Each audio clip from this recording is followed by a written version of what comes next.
Hello student, I am Sonam. Welcome back to my YouTube channel Apna Vidyalaya. आज के इस video में हम आप सभी को बताएंगे क्लास 10th विज्ञान 2025 का बिल्कुल वायरल पेपर बताने वाले।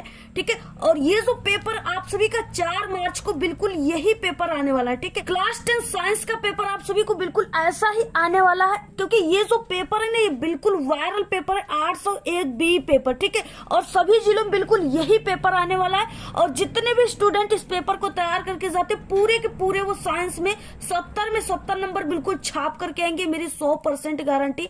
और यहाँ पे हम आप सभी को पूरे के पूरे उत्तर के साथ बताएंगे, यानी किस तरीके से आपको साइंस के पेपर के दिन कैसे लिखना है। जैसे कोई डायग्राम आ गया, ठीक है, चित्र आ गए, तो उसको आपको पेंसिल से बनाना है या पेन से बनाना है, कैसे बनाना है, सभी चीजें इस वीडियो में हम आप सभी को बताएंगे, पूरे के पूरे यहाँ पे आंसर के साथ बताएंगे। ठीक है, और ये जो पेपर है 801 बी, ये सबसे वायरल पेपर है। और जितने भी स्टूडेंट मात्र 801 बी पेपर को, साइंस की इस कोड के पेपर को तैयार कर लेते हैं ना, वो साइंस में बिल्कुल टॉप कर जाएंगे, ये मेरी गारंटी है। और यहाँ पे देखिए, सबसे पहले कि आप लोग इस वीडियो को लाइक कर दीजिए, चैनल पे नहीं तो चैनल को सब्सक्राइब करके बेल आइकन को जरूर प्रेस कर दीजिए।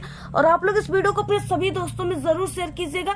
यहाँ पे आपको अनुक्रमांक, यहाँ पे नाम लिखना है, इसमें आपको 3 घंटे 15 मिनट का समय दिया जाएगा।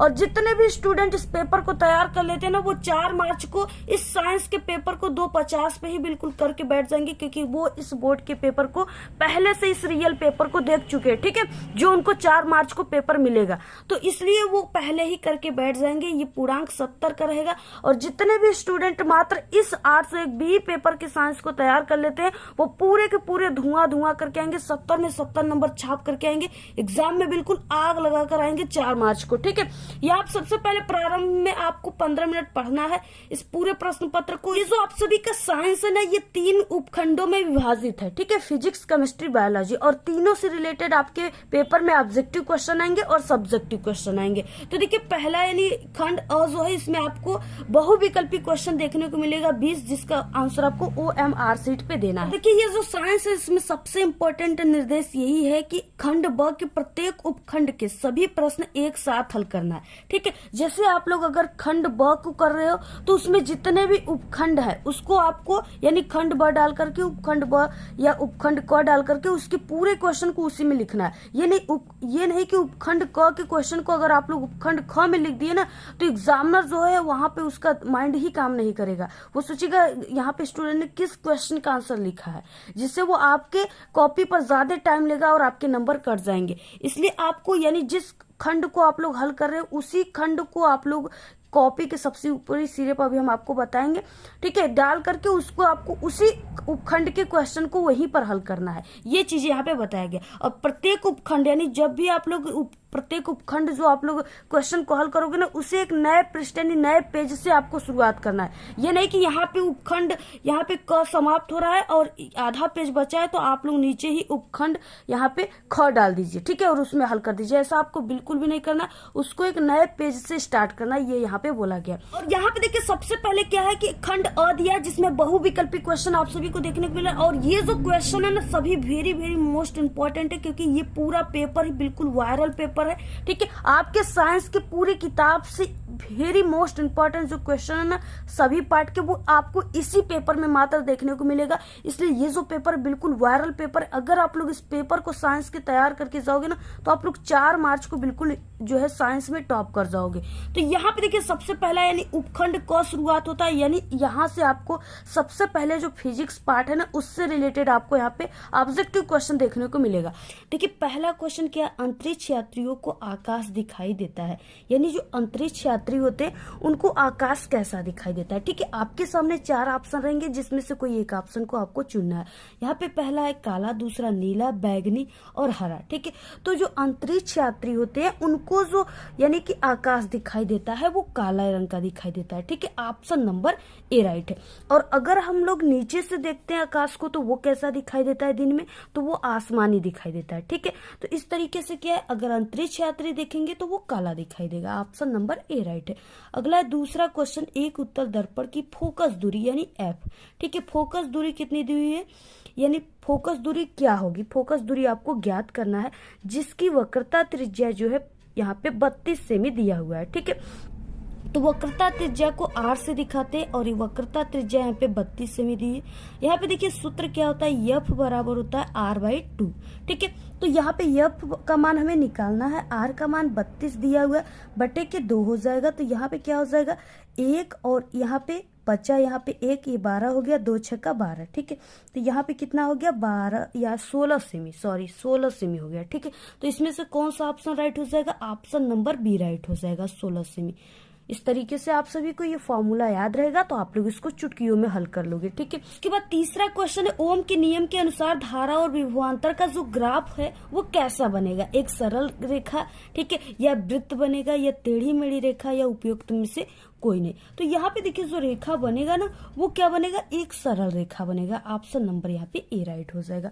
अगला क्वेश्चन है चौथा, एक लघुपथिक परिपथ में धारा का मान होता है शून्य, न्यूनतम, अधिकतम या सदैव स्थिर। ठीक है, तो वो होता है अधिकतम। ऑप्शन नंबर सी राइट हो जाएगा। अगला क्वेश्चन पांचवा, विद्युत धारा का मापन करते हैं विद्युत जनित्र के द्वारा, धारा मापी के द्वारा, अमीटर के द्वारा या विद्युत मोटर के द्वारा। ठीक है, तो यहाँ पे विद्युत धारा जो है, इलेक्ट्रिक करंट, उसका जो मापन किया जाता है वो अमीटर के द्वारा किया जाता है। ऑप्शन नंबर सी राइट है।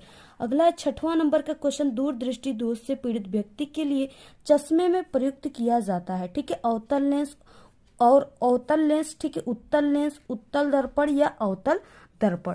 तो यहाँ पे देखिए जो दूर दृष्टि से यानी पीड़ित व्यक्ति है उसके जो चश्मे में यूज किया जाता है तो वो उत्तल लेंस यूज किया जाता है। ऑप्शन नंबर ए राइट हो जाएगा।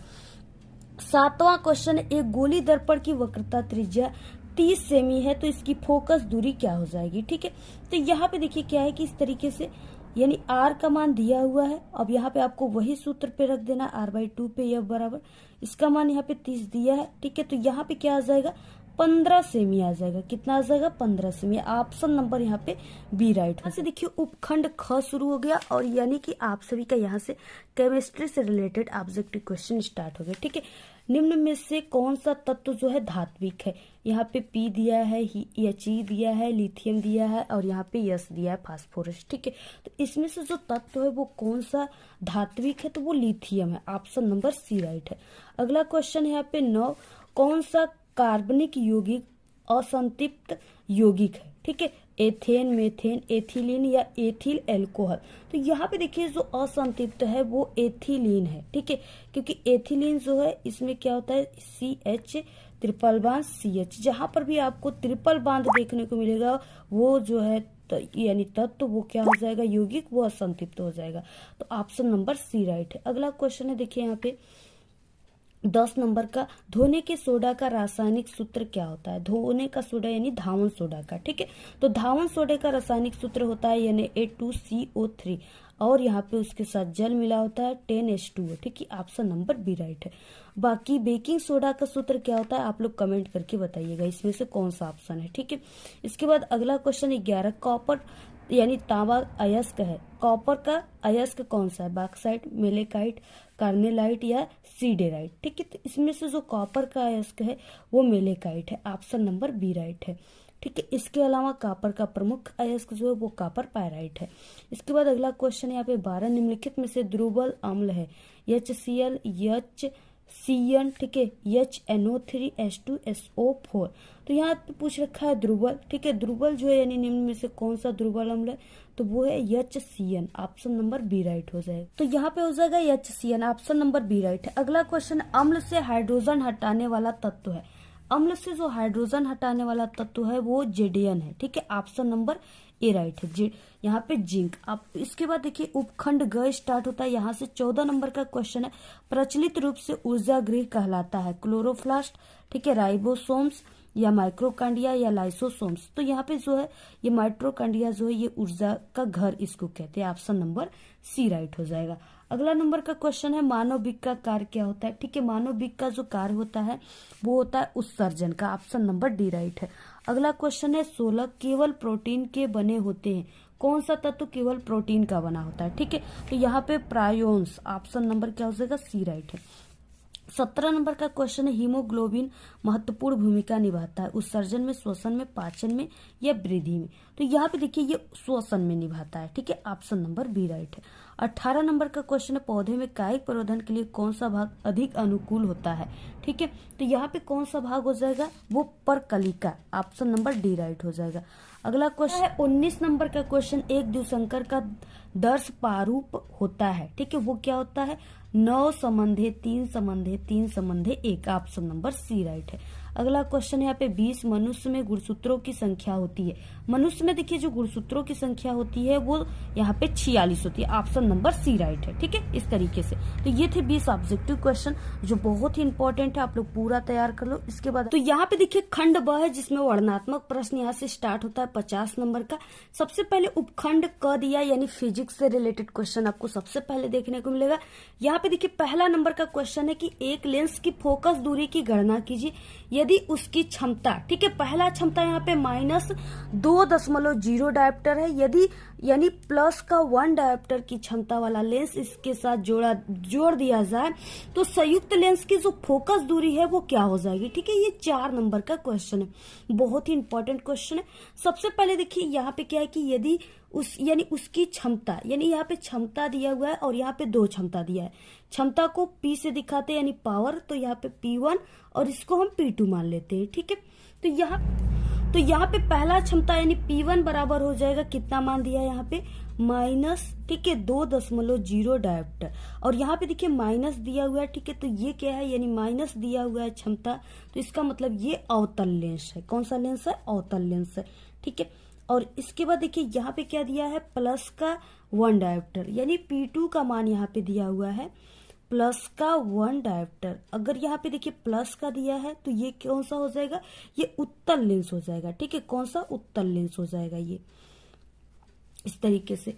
अब यहाँ पे क्या है, इस सूत्र क्या होता है, यानी जो क्षमता का सूत्र होता है, लेंस की क्षमता का सूत्र, वो क्या होता है, F बराबर होता है 1/P, ठीक है। और ये चीजें मीटर में है, ये किस में है, मीटर में। और यहाँ पे हम सेमी में देखेंगे तो F बराबर हो जाएगा 100/P, ठीक है, ये क्या हो जाएगा, सेमी में हो जाएगा, ठीक है। तो यहाँ पे हम सेमी में ही निकालेंगे, तो यहाँ पे क्या हो जाएगा, जैसे हमें पहले F1 यानी फोकस 1 का मान निकालना है, तो F1 बराबर हो जाएगा 100/P1, ठीक है। और P1 का मान कितना दिया है, -2.0 डायोप्टर, ठीक है। तो यहाँ पे हम मान रख देंगे F1 बराबर 100/के माइनस, ठीक है, 2.0। तो यहाँ पे देखिए यहाँ पे एक अंकों पर दशमलव है, तो यहाँ पे हम ऊपर नीचे 10 से गुणा भाग कर देंगे इस तरीके से, ठीक है। तब यहाँ पे हमारा जो दशमलव है ये हट जाएगा, ये क्या हो जाएगा, F1 बराबर हो जाएगा 1000/20, ठीक है। और एक शून्य से एक शून्य यहाँ पे चला गया, और ये हो गया यहाँ पे 50, ठीक है। और यहाँ पे माइनस का चिन्ह रहेगा क्योंकि यहाँ पे माइनस लगा हुआ है ना, तो यहाँ पे माइनस रहेगा। तो यहाँ से हमारा मान क्या आ गया, F1 बराबर का यहाँ से क्या हुआ, -50 से, ठीक है, यानी यहाँ पे -50 सेमी आ गया, ठीक है, इस तरीके से F1 का मान। इसके बाद क्या है कि F2 का मान निकालना है। अब किसका मान निकालना है, F2 का, ठीक है। तो F2 बराबर क्या हो जाएगा, 100/के F2 यानी पावर 2 का मान क्या दिया है यहाँ पे, इस सूत्र में हम लोग रख रहे हैं, ठीक है। पावर 2 का मान यहाँ पे प्लस का 1 दिया है, तो यहाँ पे आप लोग प्लस का 1 रख दीजिए। अब यहाँ पे क्या हो जाएगा, 1 का इसमें करेंगे तो F2 बराबर यहाँ से हमारा क्या आ गया, प्लस का 100 cm, ठीक है, ये F2 का मान आ गया इस तरीके से। अब देखिए क्या है, F1 और F2 का मान निकल गया। अब यहाँ पे क्या करना है, संयुक्त लेंस की आपको फोकस दूरी निकालना है। तो यहाँ पे क्या हो जाएगा, संयुक्त लेंस, आप लोग इसको नोट कर लीजिएगा, ठीक है। अब क्या निकालना है, संयुक्त लेंस की फोकस दूरी। अब देखिए संयुक्त लेंस की फोकस दूरी का जो सूत्र होता है वो क्या होता है, 1/के F बराबर 1/के F1 प्लस 1/के F2। ये क्या है, संयुक्त लेंस की फोकस दूरी का फॉर्मूला है, ठीक है। अब इसी पर हमारे पास यहाँ पे F1 का मान निकला हुआ है, ठीक है, और F2 का मान निकला हुआ है। अब हम इस सूत्र पे अगर रखते हैं तो हमारा यहाँ से आंसर आ जाएगा, ठीक है। तो यहाँ पे 1/के F बराबर क्या हो जाएगा, 1/के F1 का मान कितना दिया है, यहाँ पे -50 दिया है, ठीक है। तो यहाँ पे -50 रखेंगे, प्लस यहाँ पे F2 का मान कितना आया है, 100, तो यहाँ पे प्लस का 100 रखेंगे। अब यहाँ पे हमने 100 एलसीएम ले लिया, ठीक है। अब यहाँ पे 100 यानी 50 जो है वो 100 को कितने बार में काटेगा, 2 बार में। यहाँ पे हो जाएगा माइनस का 2 और 100 इसको 1 बार में काटेगा, प्लस का 1, ठीक है। तो यहाँ से क्या आ गया, माइनस का 1/100 आ गया, ठीक है। और यहाँ पे हम लोग F बराबर क्या लिख सकते हैं, माइनस का 100 cm, ठीक है। तो यहाँ पे क्या आ गया, ये संयुक्त लेंस की फोकस दूरी यहाँ से आ गया, ठीक है। तो इस तरीके से ये आंसर हो गया। आपको इसी तरीके से पूरा लगाना है, जैसे हमने लगाया है उसी तरीके से, बहुत ही आसान है। आप लोग पूरा इसका स्क्रीनशॉट ले लीजिए और ऐसे ही आप सभी को लगाना है, ठीक है। देखिए अगला नंबर का क्वेश्चन है यहाँ पे दूसरा कि 15 सेमी फोकस दूरी के किसी उत्तल दर्पण से कोई वस्तु 10 सेमी दूरी पर रखी है तो प्रतिबिंब की स्थिति और प्रकृति आपको ज्ञात करना है, ठीक है। यानी आप सभी को पहले की ये सवाल जो दिया उसको लगाना है और सवाल में जो भी आता है माइनस प्लस उसी के अनुसार आपको उसकी स्थिति को ज्ञात किया जाता है। यानी आभासी है, प्रतिबिंब बन रहा है या सीधा बन रहा है, दर्पण के आगे बन रहा है या पीछे बन रहा है, तभी आपको स्थिति ज्ञात करनी है, ठीक है। तो ये कितने नंबर का, 4 नंबर का। आप सभी लोग इस सवाल को हल करोगे, इसके बाद इसकी स्थिति प्रकृति बताएंगे, तब आपको टोटल 4 नंबर मिलेंगे। सबसे पहले देखिए यहाँ पे क्या है कि F बराबर कितना दिया है, यहाँ पे फोकस का मान दिया हुआ है, ठीक है। तो यहाँ पे F बराबर कितना है, 15 सेमी है। उसके बाद यहाँ पे क्या है, वस्तु की दूरी यानी U का मान दिया हुआ है कितना, 10 सेमी, ठीक है। और यहाँ पे प्रतिबिंब की स्थिति प्रकृति बोला है, यानी V का मान आपको ज्ञात करना है, तो इसके बराबर आपको क्वेश्चन मार्क कर देना है, ठीक है। अब यहाँ से क्या हो गया, यानी दर्पण के सूत्र से आप सभी को लिख देना है आगे, ठीक है। यहाँ से कि दर्पण के सूत्र से तो 1/F बराबर 1/V प्लस 1/U, ये क्या होता है, ये दर्पण का सूत्र होता है। अगर ये याद रहेगा तभी आप लोग इसको हल कर पाओगे सवाल को, ठीक है। और आप सभी के यानी जो दर्पण वाले क्वेश्चन है, ठीक है, प्रकाश वाले क्वेश्चन है, उससे रिलेटेड आपके पेपर में यानी 2 से 3 सवाल भी आएंगे, न्यूमेरिकल भी आएंगे और क्वेश्चन भी उससे रिलेटेड आता है। तो इसलिए आप लोग इस चैप्टर को काफी अच्छे तरीके से पढ़ लीजिएगा, ठीक है। यहाँ पे देखिए क्या है, इस तरीके से हो गया यहाँ पे सूत्र। अब इसी पर आप सभी को मान रख देना है, ठीक है। तो यहाँ से क्या हो जाएगा, यानी 1/F बराबर 1/V का मान नहीं दिया हुआ है, ठीक है। और यहाँ पे F का मान दिया हुआ है, F का मान कितना है, 15 सेमी। तो फिर से यहाँ पे देखिए 1/15 हम सीधे मान ही रख देते, 1/15 बराबर 1/V का मान नहीं दिया है और यहाँ पे प्लस और 1/U का मान दिया है 10 और दूरी को हमेशा माइनस में रखते, तो यहाँ पे माइनस का 10 हो जाएगा, ठीक है। अब देखिए यहाँ पे 1/15 अपने जगह पर है, ठीक है। और यहाँ पे क्या हो जाएगा, 1/ माइनस का ये जो 10 है ये बराबर की इधर आएगा तो प्लस का 10 हो जाएगा। तो 1/ प्लस का 10 बराबर 1/V, ठीक है। इस तरीके से अब यहाँ से हम लोग 1/V बराबर लिख सकते हैं 1/15 प्लस 1/10। अब इसका हम लोग एलसीएम 30 ले लेते हैं, ठीक है। तो यहाँ पे 15 दूना के 30 हो गया और यहाँ पे 10 तिहाई के 30, ठीक है। तो यहाँ पे क्या हो गया, 5/30 आ गया, ठीक है। यानी 1/V बराबर आप लोग यहाँ पे लिख सकते हो 5/30, ठीक है। अब 5 एकम 5 और 5 छक्का 30। अब यहाँ से आप लोग क्या लिख सकते हो, 1/V बराबर 1/6, ठीक है। इस तरीके से और यहाँ से V बराबर क्या हो जाएगा, जब ऐसे ऐसे आप लोग करोगे तो यहाँ पे V बराबर आ जाएगा 6 cm, ठीक है। तो इस तरीके से ये इसका आंसर हो गया। आप लोग इसको ठीक है तैयार कर लो। आप लोग ऐसे ही आप सभी को इसको हल करना है। यहाँ पे देखिए ये जो सवाल था इसमें क्या था कि आप सभी को प्रकृति भी ज्ञात करनी थी, ठीक है। तो ये जो मान आया है प्लस में आया है, तो ये क्या है, ये आभासी हो जाएगा, यानी जो प्रतिबिंब बन रहा है वो आभासी बन रहा है, ठीक है। और सीधा बन रहा है, कैसा बन रहा है, सीधा बन रहा है, ठीक है। और सीधा और आभासी बन रहा है तो ये क्या है, उत्तल लेंस के पीछे बन रहा है, ठीक है। तो आपको प्रकृति में ये सब चीजें लिख देना, इसको आप लोग नोट कर लीजिए। अगर आप सभी लोग साइंस में कमजोर हो तो हमारे चैनल पे साइंस में पास होने की बहुत ही जबरदस्त ट्रिक है, ठीक है। सभी जितने भी प्रकार के क्वेश्चन, सभी प्रकार के क्वेश्चन में आप लोग ट्रिक से कैसे लिखोगे जिससे आप लोग पास इनेबल के अच्छे नंबर लाओगे, तो आपको इसी वीडियो के लास्ट में हम लगा देंगे वीडियो, उसको आप लोग देख लीजिएगा, ठीक है। अदरवाइज आप सभी लोग हमारे चैनल पे विजिट करके देख लीजिएगा। इसके बाद देखिए अगला क्वेश्चन क्या है, तीसरे नंबर का क्वेश्चन। देखिए कभी कभी क्या होता है ना, आपके पेपर में सिर्फ ऐसे यानी 2-3 न्यूमेरिकल दे देता है, ठीक है। और कभी कभी क्या होता है, एक न्यूमेरिकल और एक क्वेश्चन दे करके अथवा किया होता है, ठीक है। तो इस तरीके से आपको न्यूमेरिकल को भी डेली लगाना है, क्योंकि अगर देखिए आपको न्यूमेरिकल नहीं आएगा तो यहाँ पे 1, 2, 3 तीनों क्वेश्चन न्यूमेरिकल वाले आपका 4, 4, 8, 4, 12 नंबर आपका चला जाएगा यहाँ से, ठीक है। तो इसलिए आपको न्यूमेरिकल की भी प्रैक्टिस कर लेनी है। अगला देखिए क्वेश्चन क्या हो जाएगा यहाँ पे, अगला क्वेश्चन है यहाँ पे तीसरा, यहाँ पे 2 ओम, 3 ओम और 6 ओम के प्रतिरोधों को किस प्रकार समायोजित करेंगे कि संयोजन का कुल प्रतिरोध यानी तुल्य प्रतिरोध जो है वो 4 ओम पहले में आएगा और दूसरे में 1 ओम आ जाएगा। ठीक है, तो किस तरीके से आप सभी को इसको करना है। तो देखिए सबसे पहले कि यहाँ पे जो ये 3 ओम का प्रतिरोध है और 6 ओम का प्रतिरोध है, ठीक है, 3 ओम और 6 ओम का जो प्रतिरोध है इसको आपको सबसे पहले समांतर क्रम में जोड़ना है। ठीक है, समांतर क्रम का मतलब पास्य क्रम में आप सभी को जोड़ना है। अब यहाँ पे देखिए समांतर क्रम का सूत्र क्या होता है, यानी 1/के पहले हम r डैश बराबर निकालेंगे, तो 1/के r डैश बराबर 1/के r1 प्लस 1/के r2। ठीक है, ये समांतर क्रम का सूत्र है।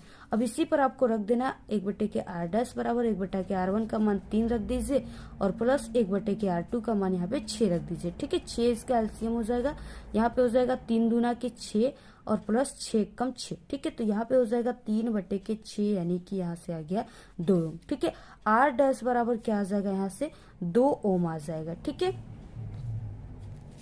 इस तरीके से 2 ओम आ गया। अब ये जो 2 ओम आया हुआ है यानी r डैश का जो मान 2 ओम आया हुआ है, अब इसको आप सभी को क्या करना है, यहाँ पे जो एक और यहाँ पे 2 ओम दिया है ना, ये वाला 2 ओम आपको इसके साथ क्या करना है, इसको श्रेणी क्रम में जोड़ देना है। ठीक है, किस में जोड़ देना है, श्रेणी क्रम में आप सभी को जोड़ देना है। तो यहाँ से कुल प्रतिरोध यानी कि यहाँ पे तुल्य प्रतिरोध हो जाएगा, R इक्वलेट बराबर हो जाएगा यहाँ पे। ठीक है, R डैश हो जाएगा और यहाँ पे जो यहाँ पे दिया है क्वेश्चन में ये वाला प्रतिरोध हो जाएगा। ठीक है, तो यहाँ पे 2 ओम हो जाएगा। तो यहाँ पे R इक्वलेट बराबर आप सभी लोग R डैश का मान यहाँ पे कितना आया, 2 ओम, इसको रख दीजिए प्लस ये जो 2 ओम क्वेश्चन में दिया है इसको हम लोग श्रेणी क्रम में जोड़ रहे हैं। ठीक है, तो ये 2 ओम हो जाएगा और श्रेणी क्रम का सूत्र आप सभी को पता ही होगा क्या होता है, R बराबर R1 प्लस R2 होता है। ठीक है, उसी पर ये सवाल लग रहे हैं, आप लोग इसको याद रखिएगा। तो यहाँ से R इक्वलेट बराबर क्या हो गया, यानी तुल्य प्रतिरोध यहाँ से हमारा 4 ओम निकल गया। ठीक है, अब ये क्या हो गया, ये दूसरे क्वेश्चन का आंसर हो गया, ये जो दूसरा पॉइंट था उसका ये आंसर हो गया। ठीक है, इस तरीके से यहाँ पे 4 ओम पूछा था, 4 ओम आ गया, आप लोग देख सकते हो यहाँ पे 4 ओम आया है। ठीक है, आप लोग स्क्रीनशॉट ले लीजिए। अगला हमें क्या करना है, 1 ओम किस तरीके से आएगा ये अब आपको देखना है। ठीक है, तो यहाँ पे देखिए क्या हो जाएगा, यानी कि यहाँ से हम लोग निकालेंगे दूसरे नंबर के क्वेश्चन को, तो यहाँ से क्या हो जाएगा, यानी जितने भी प्रतिरोध हैं ये 2 ओम, 3 ओम, 6 ओम, ठीक है, इन तीनों प्रतिरोधों को हम लोग क्या करेंगे, समांतर क्रम में इसको जोड़ देंगे। ठीक है, तो समांतर क्रम का जो सूत्र होता है वो हमने आपको ऊपर बताया है कि समांतर क्रम की सूत्र क्या होती है, 1/के, ठीक है, R बराबर 1/के R1 plus 1/के R2 plus 1/के R3 ये होती है। अब इसमें हमें सभी जितने भी दिए थे 1/के R डबल डैश आप लोग लिख दीजिए, 1/के R1 का मान यहाँ पे हो जाएगा 2, 1/के R2 का 3 और 1/के R3 का 6। तो इसी को रख दीजिए आप लोग, 1/के 2 प्लस 1/के 3 प्लस 1/के 6। अब इसका हम लोग 6 एलसीएम ले लेते हैं और यहाँ पे ये जो 2 है ये 6 को कितने बार में काटेगा, तो ये 3 बार में 2, तो यहाँ पे देखिए 2 जो है 3 बार में काटेगा ना, तो यहाँ पे 3 रहेगा, तो 3 दूना के 5 1 6, तो यहाँ से क्या आ गया, 6/के 6 आ गया। ठीक है, यानी R डबल डैश बराबर 6/के 6। अब इसको हम जब काट देंगे तो यहाँ पे हमारे पास 1 ओम आ गया, तो R डबल डैश बराबर यहाँ पे क्या आ गया, 1 ओम। ठीक है, तो इस तरीके से क्या हो गया, दोनों पॉइंट हमारा आ गया। ठीक है, यानी यहाँ पे 1 ओम आ गया। ठीक है, तो इस तरीके से आपको सवाल को लगाना है। ये आपका 4 नंबर का है। अगर आप लोग सिर्फ पहले वाले का आंसर लिखते हो तो 2 नंबर मिलेगा, दूसरे वाले को भी लिख दिए तो यहाँ पे 4 नंबर आपको मिल जाएगा। अगला देखिए अथवा क्वेश्चन है, यानी आप लोग ये वाला कीजिए या अथवा जो दिया है इसको आपको करना। यहाँ पे देखिए अथवा क्वेश्चन है, आप लोग इस सवाल को कीजिए। अथवा में यहाँ पे एक क्वेश्चन, इसका आंसर लिखिए आप लोग। किसी चालक के प्रतिरोध से क्या तात्पर्य है, ये किन किन कारकों पर निर्भर करता है। ठीक है, ये 4 नंबर का है। तो देखिए जो धारा का विरोध करता है, ठीक है, वही क्या होता है, वो प्रतिरोध उसी को कहते हैं। ठीक है, ये क्या कहता है, जो धारा प्रवाहित होती है तार में उसी का ये विरोध करता है हमेशा। ठीक है, रेजिस्टेंस का काम करता है, तो उसी को प्रतिरोध कहते हैं। इसको काफी अच्छे तरीके से हमने बताया, आप लोग क्वेश्चन आंसर में देख लीजिएगा, इंपॉर्टेंट। और देखिए ये किन किन कारकों पर निर्भर करती है, तो ये क्या होता है, ये प्रतिरोध R के लंबाई के अनुक्रमानुपाती होता है। ठीक है, और इसके क्या होता है, यानी आर के 1/a क्षेत्रफल के व्युत्क्रमानुपाती होता है, ठीक है। और ये आर प्रोपोर्शनल टी यानी ये ताप के अनुक्रमानुपाती होता है, ठीक है। इस तरीके से इन सब चीजों पर ये निर्भर करता है। देखिए चौथा दिया कि दिए गए परिपथ में आपको गणना करना है। पहला पॉइंट है यहाँ पे कि ए और बी के बीच आपको बिंदुओं के बीच तुल्य प्रतिरोध का आपको गणना करना है, ठीक है। यहाँ पे बिंदु ए है और यहाँ पे बिंदु बी है। आपको इन्हीं के बीच में जितने भी प्रतिरोध है उसका आप सभी को पूरा तुल्य प्रतिरोध निकालना है, ठीक है। तो यहाँ पे हम आर 1/r यहाँ पे इक्विलेट बराबर, ठीक है। ये जो है सबसे पहले कि आपको ये जो है यानी ए और बी के दोनों के बीच में निकल रहा है, तो ये जो है दोनों 4 और 4 प्रतिरोध ये क्या एक दूसरे के समांतर है, ठीक है।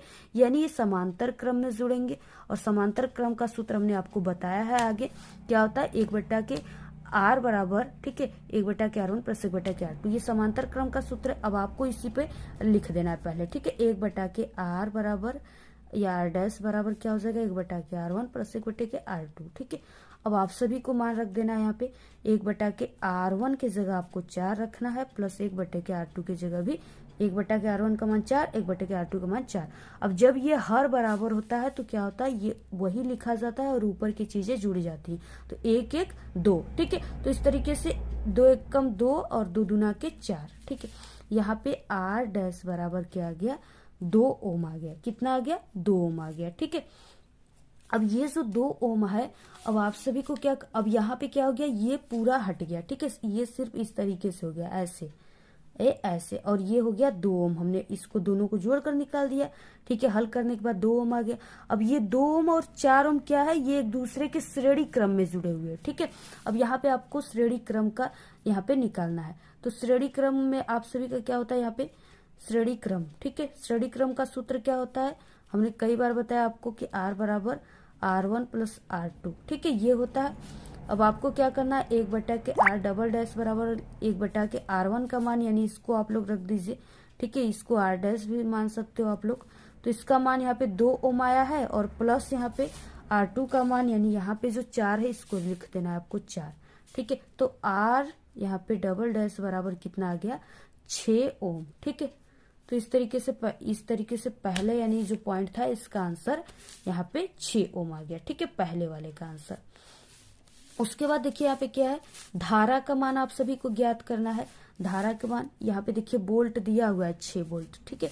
अब धारा का मान आप सभी को ज्ञात करने के लिए यहाँ पे क्या होगा फॉर्मूला क्या होगा यहाँ पे I बराबर, ठीक है, V/R ये सूत्र होता है धारा के मान को ज्ञात करने के लिए। यहाँ पे दूसरा पॉइंट हम लोग हल कर रहे हैं, ठीक है।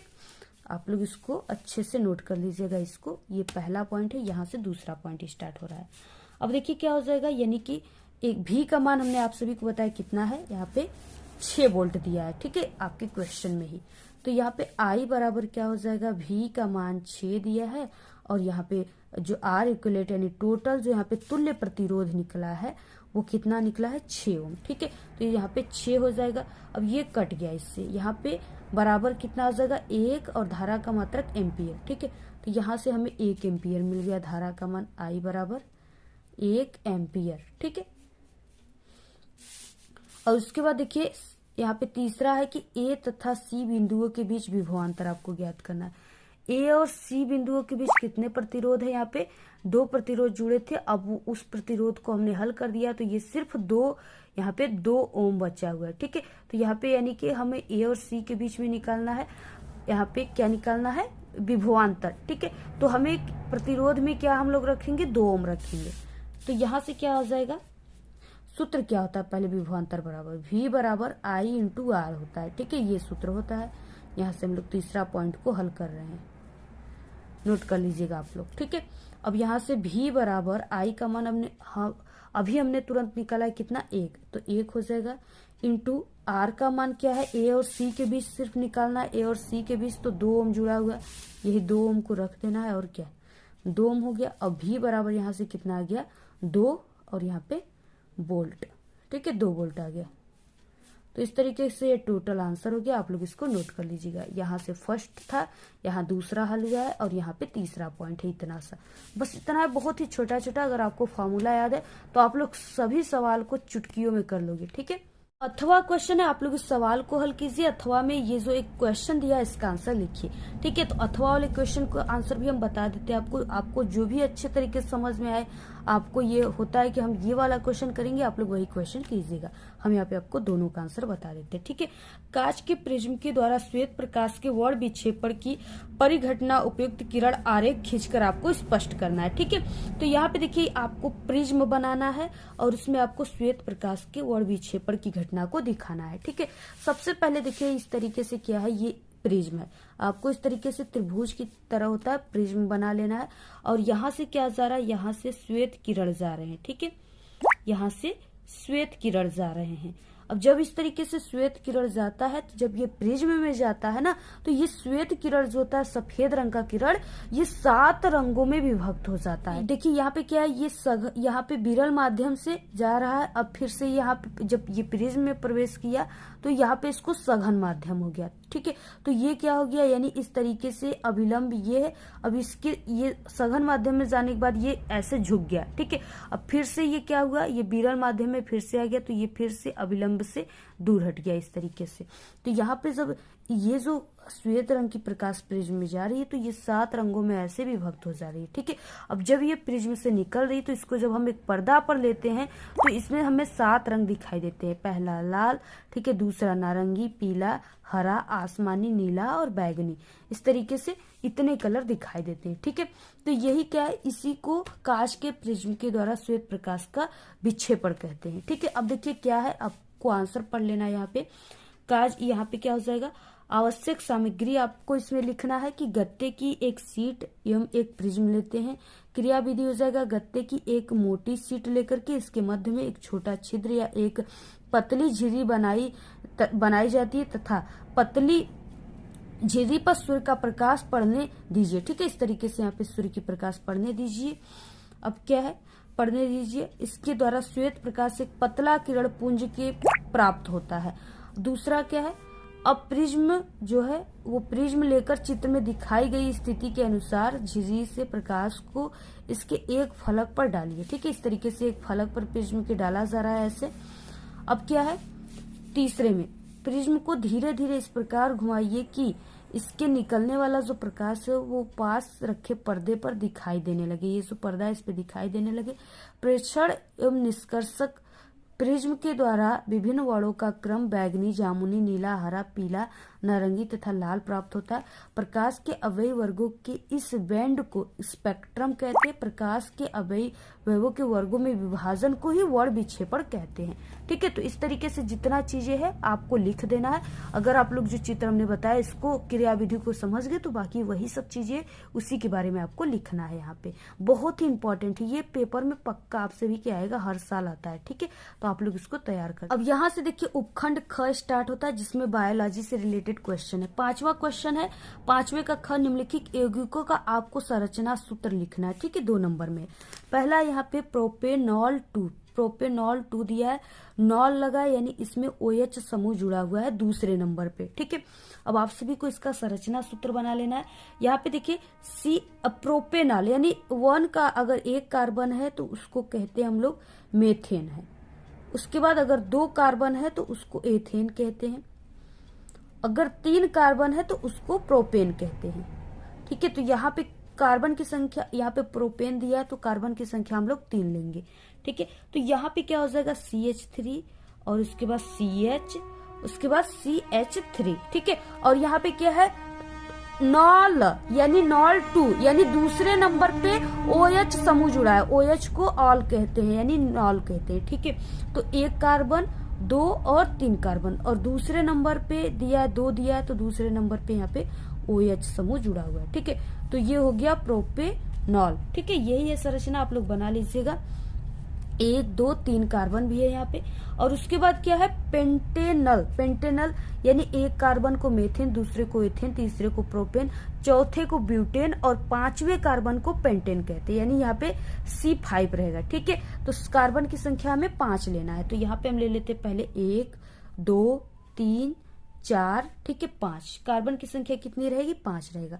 और यहाँ पे नल जुड़ा हुआ है, नल का मतलब CHO जुड़ा हुआ है। ठीक है, ये क्रियात्मक समूह जुड़ा हुआ है, तो यहाँ पे हम CHO लिख देते हैं। और इन सभी के बीच में एकल बांध रहेंगे क्योंकि इनके साथ हाइड्रोजन भी जुड़ेंगे। तो यहाँ पे क्या हो जाएगा CH3, ठीक है, और यहाँ पे फिर से CH2 हो जाएगा और यहाँ पे CH2 हो जाएगा और उसके बाद यहाँ से क्या हो जाएगा CH2 हो जाएगा। यहाँ पे एकल बंध यहाँ पे रहेगा।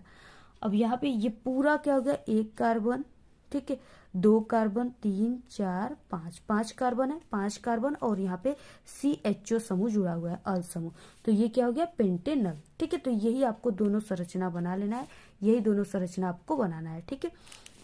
उसके बाद देखिए यहाँ पे ख क्वेश्चन दिया है, निम्नलिखित अभिक्रियाओं को संतुलित रासायनिक समीकरण आपको देना है, 2 नंबर में है। ये देखिए पहला क्या है इस तरह, तो यहाँ पे देखिए पहला क्या दिया हुआ है, यहाँ पे जिंक और प्लस सिल्वर नाइट्रेट, ठीक है। जिंक को जेडियन से दिखाते हैं और प्लस सिल्वर नाइट्रेट की जो सूत्र होती है वो Ag, ठीक है, और NO3, ये सिल्वर नाइट्रेट की सूत्र होती है। अब इसका जब हम लोग रिएक्शन कराते हैं, ठीक है, तो ये क्या बनता है यहाँ पे जिंक नाइट्रेट, और रिएक्शन कराने के लिए आपको ऐसे तीर की निशान लगाना है। और जिंक नाइट्रेट की सूत्र होती है जेडियन और यहाँ पे NO, ठीक है, NO3 का यहाँ पे ट्वाइस होता है, ठीक है, प्लस यहाँ पे क्या हो जाएगा, यहाँ पे जो प्राप्त होगा वो Ag प्राप्त होगा। और यहाँ पे देखिए NO3 का यहाँ पे मान कि 2 लगा है तो यहाँ पे 2 है, ठीक है, तो यहाँ पे 1 ही है, आपको यहाँ पे 2 कर देना है। अब यहाँ पे हमने 2 किया तो Ag का मान 2 हो गया, तो यहाँ पे भी 2 कर दीजिए। ये क्या हो गया संतुलित, क्योंकि यहाँ पे लिखा गया है संतुलित रासायनिक समीकरण देना है, यानी जितना इधर तत्वों का मान होगा उतना ही इधर तत्वों का मान होता है, ठीक है। तो ये पहला थे। दूसरा क्या है यहाँ पे मैग्नीशियम, या मैग्नीशियम को Mg कहते हैं, ठीक है, plus hydrogen chloride, hydrogen chloride को HCl कहते हैं। और यहाँ पे ये रिएक्शन करके क्या बना दिया मैग्नीशियम क्लोराइड, यहाँ पे MgCl2, ठीक है, और प्लस यहाँ पे हाइड्रोजन बना दिया प्लस H2, इस तरीके से। अब यहाँ पे H2 हाइड्रोजन की संख्या 2 है तो यहाँ पे भी आपको 2 करना होगा, क्योंकि यहाँ पे क्लोरीन भी तो 2 हो गई, ठीक है। तो इस तरीके से ये संतुलित भी हो गया और रिएक्शन भी कंप्लीट हो गया।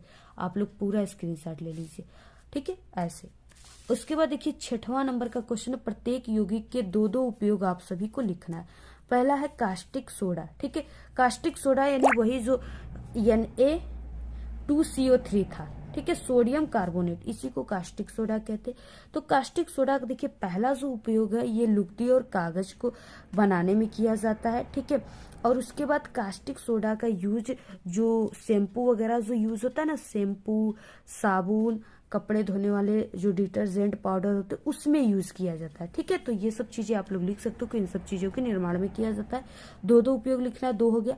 प्लास्टर ऑफ पेरिस का आपको 2 उपयोग लिखना है। देखिए प्लास्टर ऑफ पेरिस आप सभी लोग देखे होंगे, जानते भी होंगे, लेकिन आपको पता नहीं है कि ये चीजें प्लास्टर ऑफ पेरिस से बनी हुई है, ठीक है। जैसे क्या होता है कि जब पैर, हाथ पैर मुरक जाते हैं, जिसको कहते हैं मोच आ गया, ठीक है, यानी क्रैक हो जाते हैं या हड्डियां टूट जाती हैं, तब क्या होता है लोगों के पैर में, हाथ में जो प्लास्टर होता है वो बन जाता है, ठीक है, प्लास्टर जिसको कहते हैं। तो वही जो व्हाइट व्हाइट प्लास्टर बना होता है ना, कड़ी कड़ी, वो प्लास्टर ऑफ पेरिस के ही होते हैं, ठीक है। तो आप लोग कह सकते हो यहाँ पे कि एक पहला है कि इसका उपयोग है हड्डियां को जोड़ने में किया जाता है, प्लास्टर बांधने में। दूसरा इसका यूज मूर्तियां बनाने में किया जाता है, ठीक है। तो 2 उपयोग हो गया, लिख लीजिएगा आप लोग। तीसरा यहाँ पे संकलन अभिक्रिया पर संक्षिप्त टिप्पणी लिखना है। ये हमने कई बार बताया, इंपॉर्टेंट क्वेश्चन में, इसको आप लोग देख लीजिएगा साइंस के। इसी लास्ट वीडियो के लास्ट में प्लेलिस्ट लगा देंगे, ठीक है, उसमें मिल जाएगा आपको। 7वां नंबर का क्वेश्चन है, निम्न पर संक्षिप्त आपको टिप्पणी लिखना है।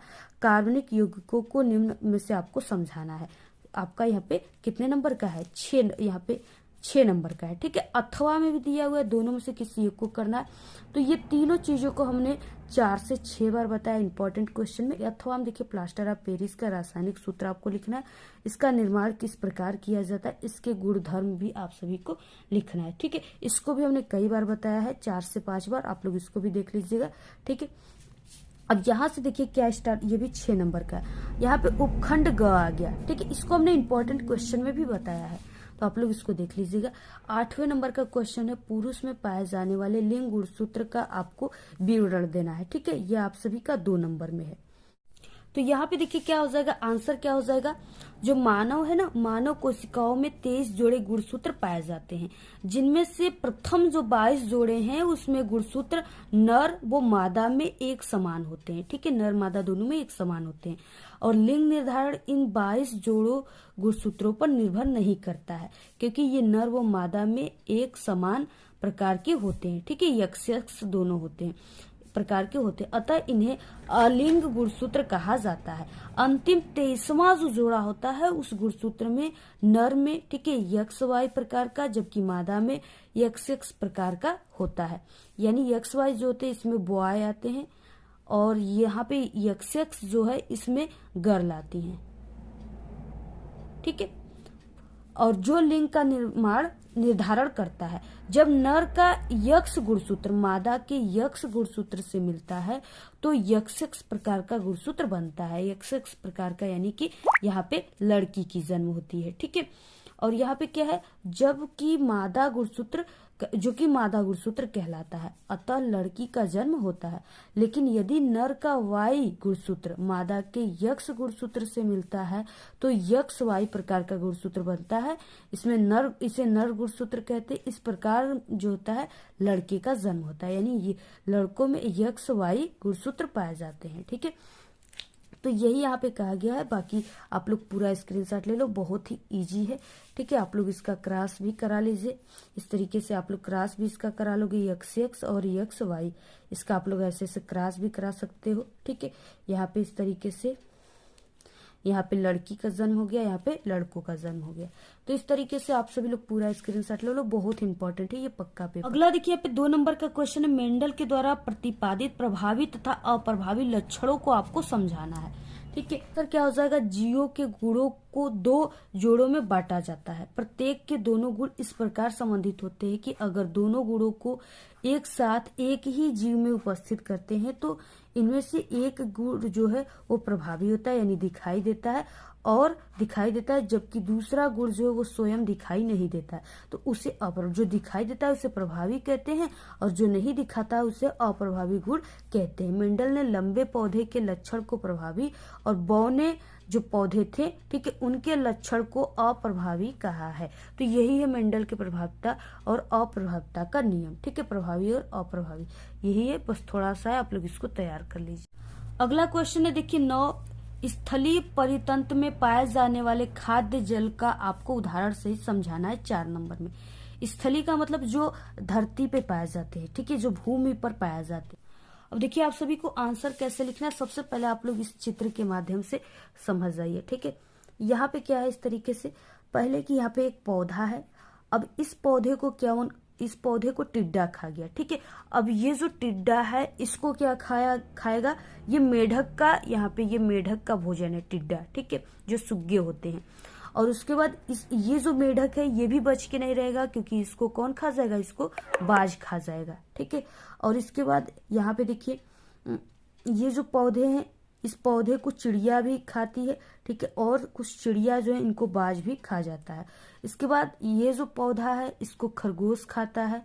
ठीक है, और खरगोश को कौन खा जाता है, खरगोश को ये शेर लोमड़ी खा जाती है। ठीक है, और उसके बाद ये जो चूहा है, चूहे को कौन खाता है, यहाँ पे सांप खाता है, और सांप भी बचकर नहीं रहेंगे। ठीक है, सांप महाराज को जो है बाज खा जाता है। इस तरीके से यानी जो सबका जो है सभी लोग सबका आहार है। ठीक है, इस तरीके से आप लोग देख सकते हो। अब देखिए, अब यहाँ पे लिखा हुआ क्या है, आंसर क्या है, इसको अब हम लोग पढ़ लेते। किसी एक जीव का कई जीवों के द्वारा भक्षण किया जा सकता है। ठीक है, जैसा कि हमने बताया आप सभी को, जो पौधे हैं उनको टिड्डा खा रहा है, टिड्डे को मेढक खा रहा है, मेढक को बाज खा जा रहा है, यानी सभी लोग सभी को भक्षण कर रहे हैं। समानतः एक जीव 2 या अधिक प्रकार के जीवों के द्वारा खाया जाता है, जो स्वयं अनेक जीवों को खाते हैं। इस प्रकार एक आहार श्रृंखला की जीवधारी का संबंध अन्य आहार श्रृंखला की जीवधारी से हो जाता है। ठीक है, यही अनेक आहार श्रृंखलाओं का जो है पारस्परिक संबंध आहार जाल कहलाता है। इस तरीके से आपको लिखना है, यानी ये क्या है, एक तरह से जाल तरह का बना हुआ है। यह खाद्य जाल पौधे से शुरू होकर के सर्वोच्च मांसाहारी जीववाश पर जाकर के समाप्त होता है। ये जो खाद्य जाल है ये पौधे से शुरू हो रहा है और ये कहाँ समाप्त हो रहा है, बाज पे समाप्त हो रहा है। ठीक है, ये क्या कर रहा है, ये चिड़ियों को भी खा जाता है, ये चूहों को भी खा जाएगा। ठीक है, और ये इस तरीके से खरगोश को भी खा जाता है। तो इस तरीके से यहाँ पे क्या है, उदाहरण में जैसे पौधे जो है वो उत्पादकों को खरगोश प्राथमिक उपभोक्ता खाते हैं, यानी खरगोश खा जाता है पौधे को, तथा फिर खरगोश को भी बाज खा जाता है। पौधे को चूहा खाता है, फिर चूहे को कौन खा जाता है, सांप खा जाता है, और सांप को कौन खा जाता है, बाज खा जाता है। ठीक है, यानी बाज जो है वो सबको ही खा जा रहा है। तो यही चीजें, आपको यही चीजें बनाना है, इन सभी को आपको बनाना है। अगर पेपर में आ गया तो ये सब चीजों को बना करके आपको ये चीजें लिखना है। ठीक है, तो आप लोग पूरा इसका स्क्रीनशॉट ले लीजिए।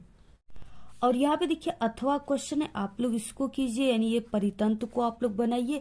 अदरवाइज आप सभी लोग ये वाले क्वेश्चन को करिए।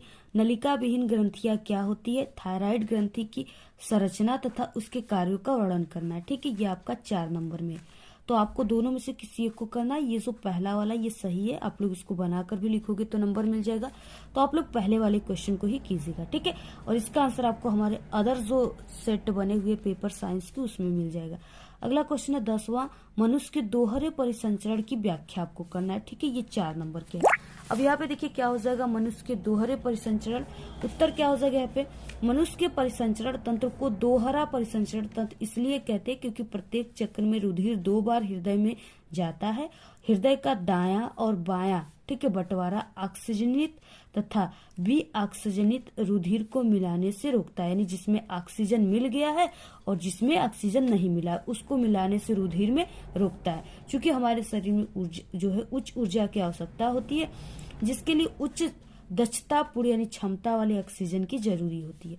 अतः शरीर का जो तापक्रम है वो बनाए रखने तथा निरंतर ऊर्जा की पूर्ति के लिए परिसंचरण लाभदायक होता है। तो यही चीजें थोड़ी सी आप लोग इसको लिख लीजिएगा। इसके बाद देखिए अगला क्वेश्चन क्या दिया हुआ है। अगला यहाँ पे 11 नंबर का क्वेश्चन, मेंडल के नियमों को आपको उदाहरण सहित व्याख्या करना है। ठीक है, ये 6 नंबर का क्वेश्चन है। तो मेंडल ने 3 नियम दिया था। ठीक है, उसमें से आप सभी लोग तीनों नियमों को लिखना है और आपको इस तरीके से जो होता है, ठीक है, क्रॉस भी आपको कराकर लिखना है। तो आप लोग ये वाला कीजिए। अथवा में जो है मानव पाचन तंत्र का नामांकित चित्र बनाइए, पाचन क्रिया का वर्णन कीजिए। आप लोग ये वाला भी कर सकते हो। ठीक है, ये वाला जो है सबसे इम्पोर्टेंट है, हर साल पेपर में आता है, इस बार भी आएगा और ये सरल भी है। तो हम आप सभी को यही वाले क्वेश्चन का आंसर बता देते हैं। ठीक है, इससे पहले हम आपको बता दें कि हमारे चैनल पे सभी विषय में पास होने की ट्रिक है। अगर आपका कोई भी सब्जेक्ट कमजोर है, आपको लग रहा है कि इसमें हमारे नंबर कम आएंगे, हम एग्जाम में फेल हो सकते हैं इस सब्जेक्ट में, तो आप लोग हमारे चैनल के इसी वीडियो के लास्ट में आपको हम सभी भी जो है विषय में पास होने की सब्जेक्ट में ट्रिक की वीडियो लगा देंगे। आप लोग क्लिक करके देख लीजिएगा। अगर आप लोग कमजोर हो तो अगर आप लोग हमारे ट्रिक की वीडियो को देख लेते हो तो आप लोग पास ही नहीं बल्कि एक अच्छे नंबर सभी सब्जेक्ट में लाओगे। ठीक है, तो आप सभी लोग इसी वीडियो के लास्ट में हम लगा देंगे वीडियो, आप लोग उसको जरूर देख लीजिएगा। तो देखिए पाचन, आप लोग पाचन क्रिया की जो संरचना है वो आप लोग इस तरीके से भी बना सकते हो। ठीक है, ऐसे, और आप लोग इस तरीके से भी बना सकते हो। ठीक है, दोनों में से आप लोग किसी भी तरीके से बना सकते हो। तो यहाँ पे देखिए क्या हो जाएगा, यानी आपको किस तरीके से लिखना है। यहाँ पे पाचन क्रिया का मतलब जहां से हम लोग भोजन खाते, यानी मुख से पूरा भोजन खाते। ठीक है, खाने के बाद इस तरीके से ये आता है हमारे ऐसे पेट में और इस तरीके से ये इसी में, ठीक है, पीसा जाता है, पचता है, उसके बाद गुदा द्वार से बाहर आ जाता है। तो इसी पूरी क्रिया को क्या कहते हैं, पाचन क्रिया कहते हैं। पाचन तंत्र का यही चित्र है। ठीक है, यही आप सभी को बनाना है। सबसे पहले आपको एक मानव का ऐसे फिगर बना देना है। इसके बाद यहाँ पे इस तरीके से आपको ऐसे स्टार्ट कर देना है। ठीक है, यहाँ पे आपको इस तरीके से कुछ नलिकाएं होती है, श्वसन नलिकाएं, भोजन की नलिका, पानी की नलिका। ठीक है, तो उस तरीके से आपको बना देना है। और यहाँ पे आपको आने के बाद यहाँ पे जो ये चीजें है ना, ये इस तरीके से ये यहाँ पे डायाफ्राम है। ठीक है, और इसी डायाफ्राम के नीचे यहाँ पे यकृत है और यकृत में ये जो चीजें है ये पित्ताशय का है और यहाँ पे ये जो है ऐसे सेम के बीज के आकार का ये अमाशय है। ठीक है, और यहाँ पे ग्रहणी है, यहाँ पे अग्नाशय दिया हुआ है और यहाँ पे अनुप्रस्थ बृहंत है। ठीक है, यहाँ पे अग्र क्षुद्रांश है, यहाँ पे अवरोही बृहदंत्र है और यहाँ पे क्या है, क्षुद्रांत दिया हुआ है। यहाँ पे कृमि रूप परिशेषिका दिया, यहाँ पे गुदा द्वार दिया हुआ है। ठीक है, और इस तरीके से इधर मुख गुहा है, यहाँ पे मुख है, यहाँ पे अधोजव है और यहाँ पे अधोजीवा ग्रंथिया है। ठीक है, इस तरीके से पूरा दिया है। यहाँ पे कर्णपुर ग्रंथि, यहाँ पे ग्रसनी है, यहाँ पे ठीक, यहाँ पे भी ग्रसनी है, लास्ट में इस तरीके से गुदा है। आप लोग देखिए पूरे पाचन क्रिया जितने भी है आप लोग उसको लिख दीजिए। सबसे पहले कि हम लोग भोजन खाते हैं मुख में, तो उसको दांतों के माध्यम से क्या करते हैं, कूचते हैं, काटते हैं। ठीक है, तो यही आपको लिखना है। भोजन को दांतों की मदद से मुंह में कुचला और काटा जाता है, लार के साथ मिलाया जाता है, जिस 3 लार ग्रंथियां एक जीभ के नीचे 2 जबड़े के किनारे द्वारा स्रावित किया जाता है ताकि ये गीला और फिसलन भरा हो जाए। इस प्रक्रिया को जाना जाता है, ठीक है, चबाने के रूप में। लार में इमाइलेज होता है जो जटिल कार्बोहाइड्रेट को तोड़ता है और जीभ भोजन को जो है आहार नाल के अगले भाग तक पहुंचाने में मदद करती है। नरम भोजन फिर एक लहर जैसी गति में अन्न प्रणाली से गुजरता है जिसे पेरिस्टाल्टिक गति के रूप में जाना जाता है। पेट में भोजन गैस्ट्रिक सूज और ठीक है और डील के साथ मिल जाता है। HCl भोजन पेप्सिनोजेन जैसे पाचन एंजाइमों की मदद से सरल पदार्थों में टूट जाता है, जबकि बलगम पेट की दीवारों की रक्षा करता है। पेट से भोजन रिंग जैसी मांसपेशियों की मदद से छोटी आंतों में जाता है, जिन्हें पाइलोरिक ठीक है स्फिंक्टर्स कहा जाता है, जो एक समय में केवल थोड़ा सा भोजन पारित करने की अनुमति देता है। छोटी आंत में अग्नाशय यकृत और छोटी आंत के द्वारा स्रावित रस की मदद से कार्बोहाइड्रेट, प्रोटीन और वसा टूट जाते हैं। यकृत से ठीक है पीत रस की मदद से वसा को छोटे ग्लोब्यूल जैसे रूपों में परिवर्तित किया जाता है। इस प्रक्रिया को पायसीकरण के रूप में जाना जाता है। इस तरीके से है, आप लोग पूरा इसका स्क्रीनशॉट ले लीजिए। ठीक है, इस तरीके से ही आप सभी को लिखना है। अब यहाँ पे देखिए इसी चीजों को आपको यहाँ पे क्या करना है, लिखना है। आंत में भोजन का अवशोषण कैसे होता है, तो देखिए छोटी आंत में छोटी उंगली जैसे उभार होते हैं जिन्हें बिली कहा जाता है। यह खाद्य पदार्थों के अवशोषण के लिए सतह क्षेत्र को बढ़ाता है, जिससे कि रक्त वाहिकाओं से अत्यधिक आपूर्ति होती है। जैसे ही भोजन छोटी आंत से गुजरता है, यह बिल्ली के माध्यम से अवशोषित होता है और रक्त वाहिकाओं में प्रवेश करता है, जिसके माध्यम से यह शरीर के सभी भागों में वितरित होता है। इसके बाद क्रमानुकुंचन की यहाँ पे क्रिया होती है। ठीक है, पेरिस्टाल्सिस शरीर में भोजन की गति को दिया गया विशिष्ट नाम है। क्रमानुकुंचन गति, जिसे क्रमानुकुंचन भी कहा जाता है, और यहाँ पे अन्न प्रणाली और भोजन नली में भोजन के संकुचन और विश्राम को संदर्भित करता है और भोजन पेट के रास्ते नीचे चला जाता है। यह गति अनैच्छिक है और भोजन को पेट और आंतों से गुदा तक पहुंचाने के लिए आवश्यक होती है। ठीक, तो इस तरीके से इतने ही क्वेश्चन आपके साइंस के पेपर में आते हैं। अगर आप लोग इन सभी क्वेश्चन को तैयार कर लेते हो तो आपका साइंस में पूरे 70 में 70 नंबर बिल्कुल पक्का है। पूरे पेपर की PDF चाहिए तो आप लोग हमारे टेलीग्राम चैनल को ज्वाइन कर लीजिए। लिंक आप सभी को हमारे इसी वीडियो के डिस्क्रिप्शन बॉक्स में मिल जाएगा। ठीक है, और आप लोग हमारे इंस्टाग्राम को फॉलो कर लीजिए। लिंक आपको इस वीडियो के डिस्क्रिप्शन बॉक्स में मिल जाएगा।